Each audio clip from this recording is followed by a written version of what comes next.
ನಮಸ್ಕಾರ ವೀಕ್ಷಕರೇ. ಒಂದು ಸುಂದರವಾದ ಜೀವನವನ್ನು ನಡೆಸಬೇಕು ಅಂತ ಎಲ್ಲರೂ ಆಸೆ ಪಡ್ತಾರೆ. ಸುಂದರ ಜೀವನಕ್ಕೆ ಅಡಿಪಾಯ ಉತ್ತಮ ಆರೋಗ್ಯ. ಉತ್ತಮ ಆರೋಗ್ಯವನ್ನು ಹೇಗೆ ಪಡೆಯೋದು? ಆಯುರ್ವೇದದ ಸಲಹೆಯಿಂದ. ಆಯುರ್ವೇದದ ಸಲಹೆಯನ್ನು ಹೇಗೆ ಪಡೆಯೋದು? ನಿಮ್ಮೆಲ್ಲರ ಮೆಚ್ಚಿನ ಆಯುರ್ವೇದಂ ವಹಾಮ್ಯಹಂ ಕಾರ್ಯಕ್ರಮದಿಂದ. ಹಾಗಾದರೆ ಬನ್ನಿ ಸ್ನೇಹಿತರೆ, ತಡ ಮಾಡದೆ ಇಂದಿನ ಕಾರ್ಯಕ್ರಮನ ಶುರು ಮಾಡೋಣ.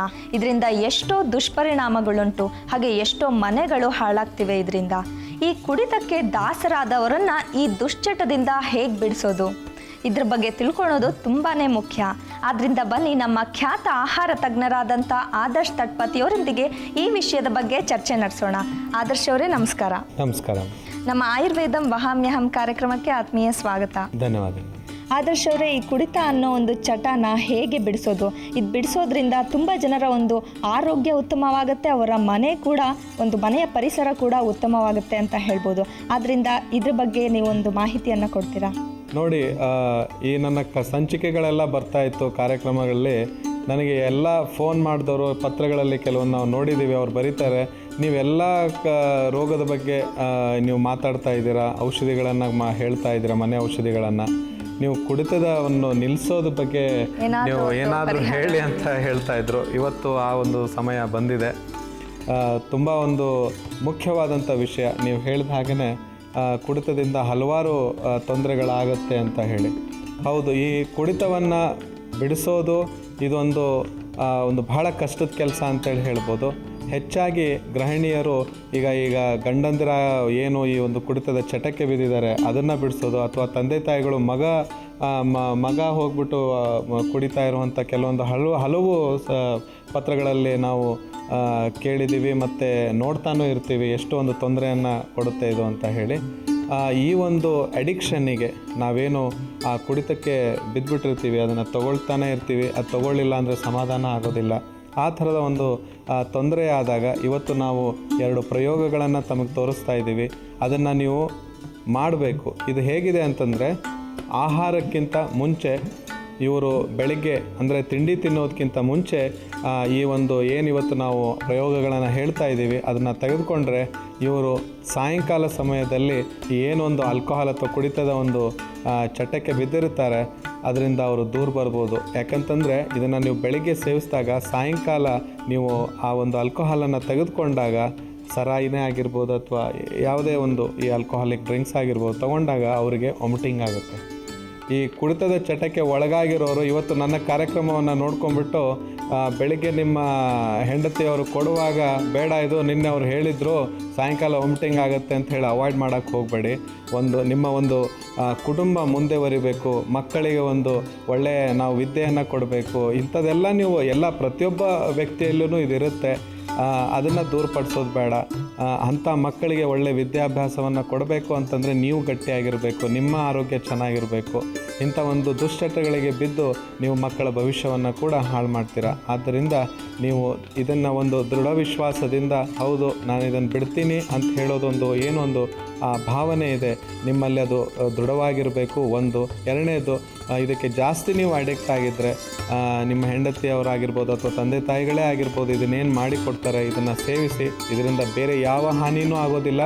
ಆದಷ್ಟು ಆಹಾರವನ್ನು ಚೆನ್ನಾಗಿ ತಗೊಳ್ಳಿ, ಯಾವುದು ನಿಮಗೆ ತೊಂದರೆ ಆಗಲ್ಲ. ಅಥವಾ ಈ ಡಯಾಬಿಟೀಸ್ ಬಂದಾಗ ಇನ್ನೊಂದು ತೊಂದರೆ ಏನಂತಂದರೆ, ನಾವು ಈ ಕುಡಿತ ಚಟಕ್ಕೆ ಬಿದ್ದವರಿಗೆ ಆದಷ್ಟು ಹೆಚ್ಚು ತೊಂದರೆಯನ್ನು ಅನುಭವಿಸ್ಬೇಕಾಗತ್ತೆ. ಮತ್ತು ಹಾರ್ಟ್ ರಿಲೇಟೆಡ್ ಆಗಿರ್ಬೋದು, ಅಂದರೆ ಹೃದಯಕ್ಕೆ ಸಂಬಂಧಪಟ್ಟಂಥ ತೊಂದರೆಗಳು ಹೆಚ್ಚು, ಕಿಡ್ನಿಗೆ ಸಂಬಂಧಪಟ್ಟಂಥದ್ದು, ಲಿವರ್ಗಂತೂ ತುಂಬಾ ಎಫೆಕ್ಟ್ ಆಗುವಂಥ ಒಂದು ತೊಂದರೆ ಇರುತ್ತೆ. ಇದನ್ನು ಜಾಸ್ತಿ ನಾವು ಚಟಕ್ಕೆ ಒಳಗಾದಾಗ ಮುಂದೆ ತೊಂದರೆ ಏನಪ್ಪ ಅಂತಂದರೆ, ವಯಸ್ಸಾದ ಹಾಗೆ ನಮಗೆ ರಕ್ತ ಶುದ್ಧತೆಯನ್ನು ಮಾಡುವಂಥ ಈ ಒಂದು ಲಿವರ್ ಏನಿದೆ, ಅದರ ಫಂಕ್ಷನ್ ಏನಿದೆ, ಅದರ ಕೆಲಸ ಏನಿದೆ, ಅದು ಕಡಿಮೆ ಆಗ್ತಾ ಬರುತ್ತೆ. ಹೊಟ್ಟೆ ಹಸಿವು ಜಾಸ್ತಿ ಆಗ್ಲಿಕ್ಕೆ ಸ್ಟಾರ್ಟ್ ಆಗುತ್ತೆ. ಆಹಾರವನ್ನು ನಾವು ಸೇವಿಸಿದಾಗ ಅದು ವಾಮಿಟಿಂಗ್ ಆಗ್ಲಿಕ್ಕೆ ಸ್ಟಾರ್ಟ್ ಆಗುತ್ತೆ. ಆಹಾರ ಸೇರೋದಿಲ್ಲ. ಆವಾಗೇನಾಗುತ್ತೆ, ನಾವು ಆಹಾರವನ್ನು ತೆಗೆದುಕೊಳ್ತಾ ಇಲ್ಲ, ಬರೀ ನಾವು ಆಲ್ಕೋಹಾಲ್ ಸೇವನೆಯನ್ನು ಮಾಡ್ತಾ ಇರುವಾಗ ನೀವು ನೋಡಿರ್ಬೋದು, ಹೆಚ್ಚು ಆಲ್ಕೋಹಾಲ್ ಸೇವನೆ ಮಾಡೋರ ಒಂದು ದೇಹ ಏನಿರುತ್ತೆ ಎಲ್ಲ ಊದ್ಕೊಳ್ಳೋಕ್ಕೆ ಸ್ಟಾರ್ಟ್ ಆಗುತ್ತೆ. ಆಮೇಲೆ ಮೂಗು ಮತ್ತು ಕಣ್ಣಿನ ಕೆಳಗಡೆ ಒಂಥರ ಶೈನಿಂಗ್ ಅನಿಸುತ್ತೆ. ಇದು ಯಾಕೆ ಅಂತಂದರೆ, ಲಿವರ್ ಡ್ಯಾಮೇಜ್ ಆದಾಗ ಈ ಒಂದು ತೊಂದರೆ ಕಂಡುಬರುತ್ತೆ. ಹೃದಯಕ್ಕೆ ಸಂಬಂಧಪಟ್ಟಂಗೆ ಬ್ಲಡ್ ಪ್ರೆಷರ್ ಇರೋರು ಹೆಚ್ಚು ಆಲ್ಕೋಹಾಲನ್ನು ತೆಗೆದುಕೊಂಡಾಗ ಯಾವಾಗ ಅವರಿಗೆ ಒಂದು ಹಾರ್ಟ್ ಅಟ್ಯಾಕ್, ಹೃದಯಾಘಾತ ಆಗುತ್ತೆ ಅನ್ನೋದನ್ನು ಹೇಳಲಿಕ್ಕಾಗೋದಿಲ್ಲ. ಸೊ ಆದ್ದರಿಂದ ಆದಷ್ಟು ನಿಮ್ಮ ಒಂದು ದೃಢ ವಿಶ್ವಾಸವನ್ನು ಇಟ್ಟು ನಾನು ನಿಲ್ಲಿಸ್ತೀನಿ ಈ ಒಂದು ಕುಡಿತವನ್ನು ಅಂತ ಹೇಳಿ ಇವತ್ತಿನ ದಿವಸನೇ ನೀವು ಆ ಒಂದು ಪ್ರಮಾಣವನ್ನು ಮಾಡಿ ನಿಮ್ಮ ಕುಟುಂಬ ಮತ್ತು ನನ್ನ ಹೆಂಡತಿ ಅಥವಾ ನನ್ನ ತಂದೆ ತಾಯಿಗಳನ್ನು ನಾನು ಚೆನ್ನಾಗಿ ನೋಡ್ಕೊಳ್ತೀನಿ, ನನ್ನಿಂದನೇ ಈ ಒಂದು ಸಂಸಾರ ನಡಿಬೇಕು ಅನ್ನೋರು ತುಂಬ ಇದ್ದಾರೆ. ಅಂಥ ಒಂದು ಕುಟುಂಬಗಳು ಇಂಥ ಒಂದು ಇವತ್ತೇನು ಪ್ರಯೋಗಗಳನ್ನು ತೋರಿಸ್ತಾ ಇದ್ದೀವಿ, ಅದನ್ನು ದಯವಿಟ್ಟು ಅಳವಡಿಸ್ಕೊಳ್ಳಿ, ಕುಡಿತದಿಂದ ದೂರ ಇರ್ರಿ. ಸ್ನೇಹಿತರೆ, ಮದ್ಯಪಾನದ ದುಷ್ಪರಿಣಾಮಗಳ ಬಗ್ಗೆ ತಿಳ್ಕೊಂಡ್ವಿ. ಇದರಿಂದ ಏನೆಲ್ಲ ಸಮಸ್ಯೆಗಳು, ತೊಂದರೆಗಳು ಅನುಭವಿಸಬೇಕಾಗುತ್ತೆ ಅನ್ನೋದ್ರ ಬಗ್ಗೆ ತಿಳ್ಕೊಂಡ್ವಿ. ಈಗ ಈ ಕುಡಿತದ ಚಟ ಇದ್ದರೆ ಅದನ್ನು ಬಿಡಿಸೋಕೆ ಹೇಗೆ ಮನೆ ಔಷಧ ಸಿದ್ಧಪಡಿಸೋದು ಅನ್ನೋದ್ರ ಬಗ್ಗೆ ನೋಡೋಣ. ಅದಕ್ಕೆ ಬೇಕಾಗಿರುವಂಥ ಸಾಮಗ್ರಿಗಳು ಏನು ಅಂತ ಹೇಳಿ ನೋಟ್ ಮಾಡ್ಕೊಳ್ಳಿ. ಏಲಕ್ಕಿ, ಕಪ್ಪುಪ್ಪು, ಜೀರಿಗೆ, ಬೆಟ್ಟದ ನೆಲ್ಲಿಕಾಯಿ ಹಾಗೂ ಹಾಲು, ಇಷ್ಟು ಇದಕ್ಕೆ ಬೇಕಾಗಿರುವಂಥ ಸಾಮಗ್ರಿಗಳು. ಇದು ಮಾಡುವುದು ತುಂಬ ಸುಲಭ. ಅದನ್ನು ಹೇಗೆ ಅಂತ ಹೇಳಿ ತೋರಿಸ್ಕೊಡ್ತೀನಿ. 1/4 ಚಮಚದಷ್ಟು ಬೆಟ್ಟದ ನೆಲ್ಲಿಕಾಯಿ, 2 ಏಲಕ್ಕಿ, ಸಿಪ್ಪೆ ಸಹಿತ ನಾನು ಹಾಕಿದ್ದೀನಿ, ಹಾಗೇನೆ ಯೂಸ್ ಮಾಡಬೇಕು. 1/4 ಚಮಚದಷ್ಟು ಜೀರಿಗೆ, ಕೊನೆಯದಾಗಿ ಚಿಟಿಕೆಯಷ್ಟು ಕಪ್ಪುಪ್ಪನ್ನು ಹಾಕಬೇಕು. ಈಗ ಅದನ್ನು ಚೆನ್ನಾಗಿ ಜಜ್ಜಿಕೊಂಡು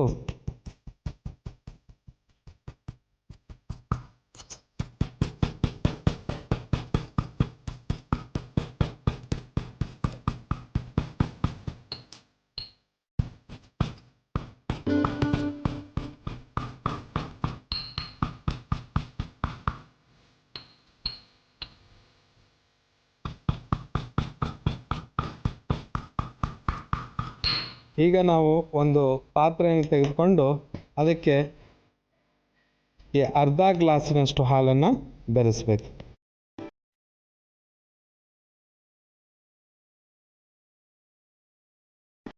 ಈ ಹಾಲಿಗೆ ನಾವು ಕುಟ್ಟಿಕೊಂಡಂಥ ಮಿಶ್ರಣ ಏನಿದೆ ಅದನ್ನು ಹಾಕಬೇಕು. ಈ ಬೆಟ್ಟದ ನೆಲ್ಲಿಕಾಯಲ್ಲಿ ಹುಳಿ ಇರೋದ್ರಿಂದ ಕೆಲವೊಂದು ಸಾರಿ ಹಾಲು ಒಡೆಯುತ್ತೆ. ಸೊ ಆದರೂ ಅದರ ಬಗ್ಗೆ ನೀವು ಯೋಚನೆ ಮಾಡೋದು ಬೇಡ. ಇದನ್ನು ಹಾಕಿಬಿಟ್ಟು ಕಂಟಿನ್ಯೂಸ್ ಆಗಿ ನಾವು ಸ್ಟಿರ್ ಮಾಡ್ತಾ ಇರಬೇಕು. ಒಂದು 2-3 ನಿಮಿಷಗಳ ಕಾಲ ಮಾಡಿ ನಂತರ ಆ ಹಾಲನ್ನು ಆಫ್ ಮಾಡಿಕೊಂಡು ತೆಳಗಿಳಿಸ್ಬೇಕು. ಆದರ್ಶ್ ಅವರೇ, ಈ ಕುಡಿತದ ಚಟವನ್ನು ಬಿಡಿಸ್ಲಿಕ್ಕೆ ಈ ಒಂದು ಪೇಯ ಯಾವ ರೀತಿ ನೆರವಾಗುತ್ತೆ, ಅಂದರೆ ಏನೊಂದು ಪಾತ್ರ ವಹಿಸುತ್ತೆ ಇದು ಅಂತ ತಿಳಿಸ್ತೀರಾ? ನೋಡಿ, ಇವತ್ತಿನ ಸಂಚಿಕೆಯಲ್ಲಿ ನಾವು ಮೊದಲೇ ಹೇಳಿದ್ದೀವಿ, ಈ ಒಂದು 2 ಪ್ರಯೋಗಗಳನ್ನು ನಾವು ಇವತ್ತೇನು ತೋರಿಸ್ತಾ ಇದ್ದೀವಿ, ಇದನ್ನು ಬೆಳಿಗ್ಗೆ ಹೊತ್ತಿನಲ್ಲಿ ಈಗ ಆಫೀಸಿಗೆ ಹೋಗುವಂಥವ್ರು ಅಥವಾ ಕೆಲಸ ಕಾರ್ಯಗಳಲ್ಲಿ ಹೋಗುವಂಥವರಿಗೆ ಇದನ್ನು ಕುಡಿದ್ರೆ ರಾತ್ರಿ ಹೊತ್ತಿನಲ್ಲಿ ಸಾಯಂಕಾಲ ಹೊತ್ತಿನಲ್ಲಿ ಇವರು ಯಾವುದೇ ಒಂದು ಮದ್ಯಪಾನವನ್ನು ಸೇವಿಸಿದಾಗ ಅದು ವಾಮಿಟಿಂಗ್ ಆಗುತ್ತೆ. ಸೊ ಆದ್ದರಿಂದ ಇಂಥ ಒಂದು ಹಾಲು ತುಂಬ ಉಪಯೋಗಕಾರಿ ಅಂತ ಹೇಳಿ ಹೇಳ್ಬೋದು. ಹಾಲನ್ನು ಕುದಿಸುವ ಒಂದು ಪ್ರಯೋಗ ಇಲ್ಲಿ ನಾವು ಮಾಡ್ತಾ ಇಲ್ಲ. ಜಸ್ಟ್ ಸ್ವಲ್ಪ ಬಿಸಿ ಆದ್ರೆ ಸಾಕು. ನಾವು ಮಿಶ್ರಣ ಏನು ಇದಕ್ಕೆ ಹಾಕಿದ್ದೀವಿ, ಹೌದು, ಸತ್ವ ಎಲ್ಲ ಹಾಲಲ್ಲಿ ಬರಬೇಕು. ಹೌದು.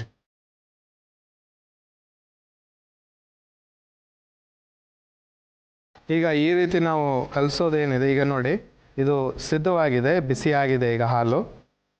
ಇದನ್ನ ಒಂದು ಲೋಟಕ್ಕೆ ಹಾಕೊಳ್ಬೇಕು.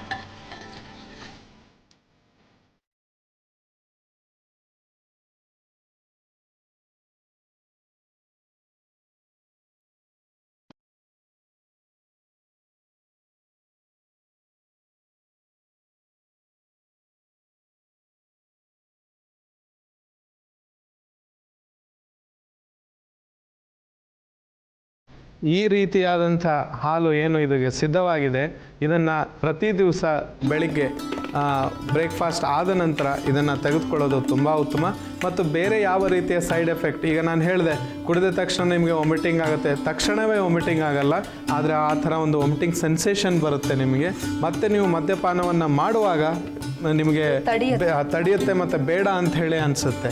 ಸೊ ಅಂಥ ಒಂದು ಕಾರ್ಯವನ್ನು ಮಾಡುವಂಥ ಒಂದು ಶಕ್ತಿ ಈ ಹಾಲಿಗಿದೆ. ಇದರಿಂದ ಬೇರೆ ಯಾವ ರೀತಿಯ ತೊಂದರೆಗಳು ಆಗೋದಿಲ್ಲ. ಅದು ಒಂದು ಪರಿಣಾಮ ಅಷ್ಟೇ. ನಾವು ಅಂದ್ಕೊಳ್ತೀವಿ ಏನಪ್ಪ ಇದನ್ನು ಕುಡಿದ್ರೆ ಬೇರೆ, ಈಗ ಅವ್ರು ಹೇಳ್ತಾ ಇದ್ದಾರೆ ವಾಂತಿ ಆಗುತ್ತೆ, ಇದರಿಂದ ತುಂಬ ತೊಂದರೆ ಆಗ್ಬೋದು ಅಂಥೇಳಿ. ಯಾವ ರೀತಿಯ ತೊಂದರೆಗಳು ಆಗೋದಿಲ್ಲ. ಜಸ್ಟ್ ನೀವು ಈ ಆಲ್ಕೋಹಾಲನ್ನು ತಗೊಳ್ಳುವಾಗ, ಅಂದರೆ ಮದ್ಯಪಾನ ಸೇವಿಸುವಾಗ ಒಂಥರ ಕಸಿವಿಸಿಯಾಗಿ ಅದನ್ನು ಬಿಟ್ಟು ಬಿಡ್ತೀರಾ, ಆ ಥರ ಒಂದು ಕೆಲಸ ಈ ಕಷಾಯ ಮಾಡುತ್ತೆ. ವೀಕ್ಷಕರೇ, ಈಗ ಈ ಬೆಟ್ಟದ ನೆಲ್ಲಿಕಾಯಿ, ಕಪ್ಪುಪ್ಪು ಹಾಗೂ ಏಲಕ್ಕಿ ಮತ್ತು ಜೀರಿಗೆ ಮತ್ತು ಹಾಲನ್ನು ಹಾಕಿ ಮಾಡಿದಂಥ ಈ ಕಷಾಯ ಸಿದ್ಧವಾಗಿದೆ. ಮದ್ಯಪಾನ ಬಿಡಲು ಮನೆ ಔಷಧ. ಬೇಕಾಗುವ ಸಾಮಗ್ರಿಗಳು: ಏಲಕ್ಕಿ, ಕಪ್ಪುಪ್ಪು, ಜೀರಿಗೆ, ಬೆಟ್ಟದ ನೆಲ್ಲಿಕಾಯಿ ಮತ್ತು ಹಾಲು. ತಯಾರಿಸುವ ವಿಧಾನ: ಕುಟಾಣಿಗೆ ಬೆಟ್ಟದ ನೆಲ್ಲಿಕಾಯಿ, ಏಲಕ್ಕಿ, ಜೀರಿಗೆ ಮತ್ತು ಕಪ್ಪುಪ್ಪನ್ನು ಹಾಕಿ ಚೆನ್ನಾಗಿ ಜಜ್ಜಿಕೊಳ್ಳಿ. ನಂತರ ಕಾಯಿಲಿಟ್ಟ ಪಾತ್ರೆಗೆ ಹಾಲು, ಕುಟ್ಟಿದ ಮಿಶ್ರಣವನ್ನು ಹಾಕಿ ಮಿಕ್ಸ್ ಮಾಡಿ 1 ಲೋಟಕ್ಕೆ ಸೋಸಿಕೊಂಡರೆ ಮದ್ಯಪಾನ ಬಿಡಲು ಮನೆ ಔಷಧ ಸಿದ್ಧ. ವೀಕ್ಷಕರೇ, ನೋಡಿದ್ವಲ್ಲ, ಈ ಕುಡಿತದ ದುಶ್ಚಟನ ಬಿಡಿಸ್ಲಿಕ್ಕೆ ಯಾವ ರೀತಿ ಸುಲಭವಾಗಿ ಮನೆಯಲ್ಲಿ ಜೀರಿಗೆ, ಬೆಟ್ಟದ ನೆಲ್ಲಿಕಾಯಿ, ಕಪ್ಪುಪ್ಪು, ಹಾಲು ಮತ್ತು ಏಲಕ್ಕಿನ ಉಪಯೋಗಿಸಿ ಒಂದು ಒಳ್ಳೆ ಮನೆ ಔಷಧನ ತಯಾರಿಸಿದ್ವಿ ಅಂತ. ಸ್ನೇಹಿತರೆ, ಬನ್ನಿ ಈ ಕುಡಿತದ ಸಮಸ್ಯೆಗೆ ಯಾವ ರೀತಿ ಒಂದು ಮನೆ ಔಷಧ ತಯಾರಿಸ್ಬೋದು, ಅದರಿಂದ ಏನೆಲ್ಲ ಉಪಯೋಗಗಳನ್ನ ಪಡ್ಕೋಬೋದು ಅಂತ ನೋಡೋಣ. ಇದಕ್ಕೆ ಬೇಕಾಗಿರುವಂಥ ಸಾಮಗ್ರಿಗಳು: ಕಪ್ಪುಪ್ಪು, ಕಲ್ಲಂಗಡಿ ಹಣ್ಣಿನ ರಸ, ಹುಣಸೆ ಹಣ್ಣು, ಲವಂಗ ಮತ್ತು ಏಲಕ್ಕಿ. ಮೊದಲಿಗೆ ನಾವು ಪಾತ್ರೆಯಲ್ಲಿ ಅರ್ಧ ಗ್ಲಾಸಿನಷ್ಟು ನೀರನ್ನು ಹಾಕ್ಕೊಳ್ಬೇಕು.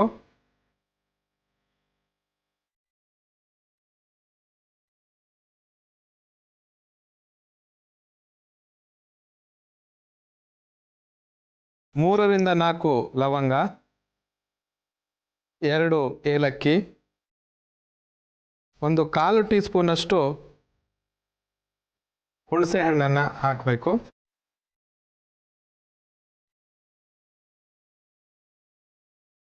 ಇದಕ್ಕೆ ಕಪ್ಪುಪ್ಪು, ಚಿಟಿಕೆಯಷ್ಟು ಕಪ್ಪುಪ್ಪನ್ನು ಬೆರೆಸಬೇಕು.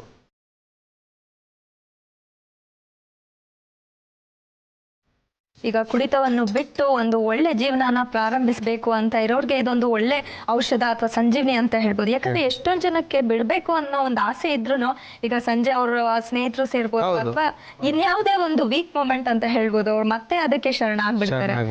ಅದರಿಂದ ಇದೊಂದು ಒಳ್ಳೆ ಮನೆ ಔಷಧ ಅಂತ ಹೇಳ್ಬೋದು. ಈಗ ಇದು ಸಿದ್ಧವಾಗಿದೆ. ಇಲ್ಲಿ ಇದನ್ನ ನಾವು ಒಂದು ಗ್ಲಾಸಿಗೆ ಹಾಕೊಳ್ಬೇಕು. 1 ಕುದಿ ಬಂದ್ರೆ ಸಾಕು. ಸ್ವಲ್ಪ ಇದನ್ನ ಕುಡಿಯುವಾಗ ಹುಳಿ ಇರುತ್ತೆ, ಯಾಕಂದ್ರೆ ಇದರಲ್ಲಿ ಹುಣಸೆ ಹಣ್ಣನ್ನು ಹಾಕಿರೋದ್ರಿಂದ.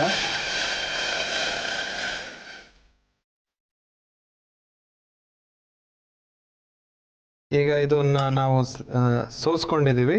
ಇದಕ್ಕೆ ಒಂದು ಚಿಕ್ಕ ಒಂದು ಕಪ್ಪಿನಷ್ಟು ನಾವು ಕಲ್ಲಂಗಡಿ ಹಣ್ಣನ್ನು ತೊಗೊಂಡಿದ್ವಿ, ಅದರ ಜ್ಯೂಸನ್ನು ನಾವಿಲ್ಲಿ ಮಾಡಿದ್ದೀವಿ. ಇದು ಬಿಸಿ ಇರುವಾಗಲೇ ಆ ಕಲ್ಲಂಗಡಿ ಹಣ್ಣಿನ ಜ್ಯೂಸನ್ನು ಅದಕ್ಕೆ ಹಾಕಬೇಕು. ನಾನು ಇದನ್ನ ಸೋಸ್ಕೊಳ್ತಾ ಇದ್ದೀನಿ, ಯಾಕಂದ್ರೆ ಕೆಲವು ಬೀಜಗಳಿರುತ್ತೆ ಅದರಲ್ಲಿ, ಆದ್ರಿಂದ. ಹಾಗೆ ಈ ಒಂದು ಕಷಾಯ ಅಥವಾ ಪೇಯನ ಯಾವಾಗ ಸೇವಿಸಬೇಕು ಇದನ್ನ ಹೇಳ್ತೀನಮ್ಮ. ಈ ರೀತಿ ನಾವು ಮೊದಲು ಮಿಕ್ಸ್ ಮಾಡ್ಕೊಳ್ಬೇಕು ಇದನ್ನ. ವೀಕ್ಷಕರೇ, ಇದನ್ನು ಮಾಡುವ ರೀತಿ ತುಂಬ ಸರಳವಾಗಿದೆ. ಇದನ್ನು ನೀವು ನೋಡಿದ್ದೀರಾ.